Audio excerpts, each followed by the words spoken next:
Ние земјоделците се собравме тука на еден протест, кој што протест го изразуваме околу проблемот со Тиранската платформа. Мислам дека работите во земјоделието не ни се розови, многу ни се тешки. Лозјата ни измрзнаа на цело. Делимично некои и голем дел од лозјата се измрзнати 100%, проблемите ни се таложат. Но за тоа по тоа би дискутирал прво околу Тиранската платформа која што се однесува на државата која што треба да ја сочуваме да не биде целовита. Поради тоа што Тиранската платформа која што некој ни е наметнува и некој поошто потоа дојде на власт, сака само да се дограби до власта, а стави државата на коцка за своји лични интереси.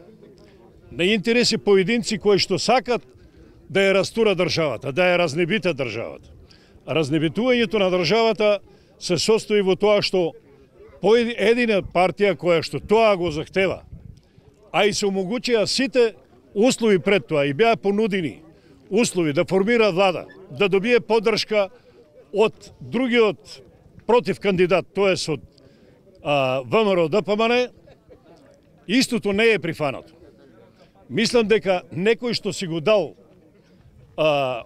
својот авторитет и чест на вересија кај поедини партии, во поедини држави, исклучување на поедини договори и странни платформи на нас не ни требат. Истите сакаат пошто потоа да формират влада. Нека формират влада, но нека се откажат од Тиранската платформа. Пред се да се воде ЕСАП за чувување на територијалниот интегритет на државата и целовитоста, а тек после да дискутираме и да ги гонеме личните интереси кои што ги имаме. Секој има собствени интереси, но интересот на секој поединец тука што е застапен на тој дел сега моментално, некој да го злоупотребува, да го зима и да му ја крое политиката, мислам дека не е во ред.